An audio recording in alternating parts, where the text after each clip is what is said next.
આપણી ગાડીમાં spare wheel કેમ રાખીએ છીએ? કારણ કે જો ચાલુ ગાડીએ મેન ટાયર પંચર થઈ જાય તો આપણે એનો ઉપયોગ કરી શકીએ, પણ કામ પૂરું થાય પછી આપણે તેને પાછળની ડિક્કીમાં બંધ કરી દઈએ છીએ.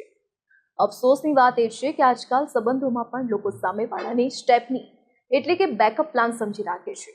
જ્યારે એમના અસલી દોસ્ત કે પાર્ટનર બિઝી હોય, જ્યારે એ એકલા હોય અને કંટાળ્યા હોય, ત્યારે જ એમને તમારી યાદ આવે છે.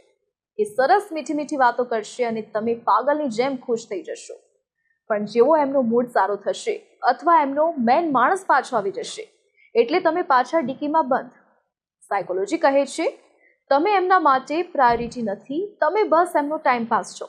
એટલે હવે વધારે સસ્તા ના બનો. કોઈના ફ્રી ટાઈમનો ટાઈમપાસ બનવા કરતાં ખુદની જિંદગીના રાજા બનીને એકલા રહેવું હજારો ગણું વધારે સારું છે. આ વિડીયો કોઈ બીજા માટે નથી, તમારા પોતાના આત્મસન્માન માટે છે. અરીસામાં જુઓ અને ખુદને વચન આપો કે આજ પછી કોઈના માટે સેકન્ડ ઓપ્શન ક્યારેય નહીં બનો.